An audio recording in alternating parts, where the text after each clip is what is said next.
അപ്പോൾ നമ്മൾ ജ്യൂസ് തയ്യാറാക്കാൻ വേണ്ടി ഞാനിവിടെ മുന്തിരി എടുത്ത് വെച്ചിട്ടുണ്ട്. ഞാനിപ്പോൾ ഇവിടെ 1/2 കിലോ മുന്തിരിയാണ് എടുത്ത് വെച്ചിട്ടുള്ളത്. കറുത്ത സീഡ്ലെസ് കുരുവില്ലാത്ത മുന്തിരിയാണ് ഞാനിപ്പോൾ എടുത്ത് വെച്ചിട്ടുള്ളത്.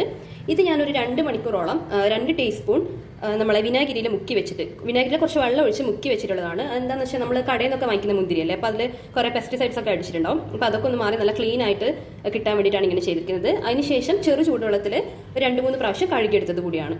ഇനി ഇത് നമുക്ക് ജാറിലേക്ക് മാറ്റാം. ജ്യൂസ് തയ്യാറാക്കാൻ ഞാനിവിടെ ഒരു ജാർ എടുത്ത് വെച്ചിട്ടുണ്ട്. ഇനി ഇതിലേക്ക് നമ്മൾ കഴുകി വെച്ച മുന്തിരി ഇട്ട് കൊടുക്കുക.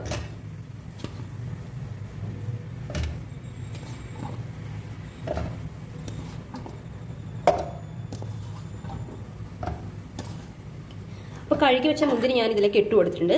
ഇനി ഇതിൽ വേണ്ടത് 1/4 ടീസ്പൂൺ പെപ്പർ പൗഡർ, കുരുമുളക് പൊടിയാണ് ഇനി ഇതിലേക്ക് ആവശ്യം. അത് ഇതിൽ ഇട്ട് കൊടുക്കുക. ഒരു നുള്ള് ഉപ്പ് ചേർത്ത് കൊടുക്കുക. ഇനി നമുക്കിതിൽ ആവശ്യം പഞ്ചസാരയാണ്. ഞാനിവിടെ 3 ടേബിൾ സ്പൂൺ പഞ്ചസാരയാണ് ഇട്ട് കൊടുക്കുന്നത്. ഇതും കൂടെ ചേർത്തതിന് ശേഷം ഇതിനകത്തേക്ക് വേണ്ടത് നമുക്ക് ഹണിയാണ്, തേന്. അത് ഞാനിവിടെ 2 ടേബിൾ സ്പൂൺ ചേർത്ത് കൊടുക്കുന്നുണ്ട്.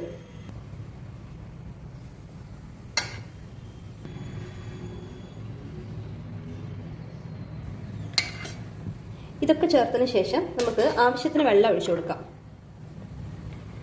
ഇതിപ്പോൾ ഞാൻ ജസ്റ്റ് ഒന്ന് സോക്കാവുന്ന അത്ര മാത്രം വെള്ളമാണ് ഒഴിക്കുന്നത്. അപ്പോൾ എനിക്കിവിടെ 1 കപ്പ് വെള്ളം മാത്രമേ ആവശ്യമായി വന്നിട്ടുള്ളൂ. ഇനി ഇത് നമുക്ക് അരച്ചെടുത്തിട്ട് വരാം. അപ്പം നമ്മൾ ജ്യൂസ് ഞാനിവിടെ മിക്സിയിൽ അരച്ചെടുത്ത് കൊണ്ടുവന്നിട്ടുണ്ട്. ഇനി ഇത് നമുക്കൊരു ഗ്ലാസ്സിലേക്ക് ഒഴിക്കാം.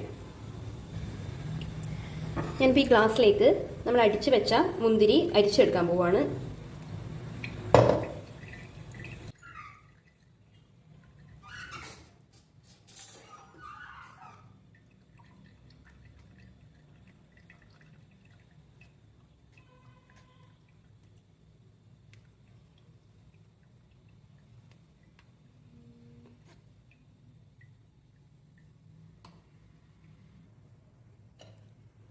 അപ്പോൾ ഞാനിത് ഫുള്ളായി അരിച്ചെടുത്തിട്ടുണ്ട്. ഇതിൻ്റെ പൾപ്പ് നമുക്ക് കളയേണ്ട ആവശ്യമൊന്നുമില്ല. ഇത് ഫേസ് പാക്ക് ഒക്കെ ആയിട്ട് ഉപയോഗിക്കാൻ പറ്റും. അപ്പം നമ്മുടെ മുന്തിരി ജ്യൂസ് ഇവിടെ റെഡി ആയിട്ടുണ്ട്. എല്ലാവരും ഇത് ട്രൈ ചെയ്ത് നോക്കണം. ഇഷ്ടപ്പെട്ട വീഡിയോ ലൈക്ക് ചെയ്യാൻ മറക്കരുത്.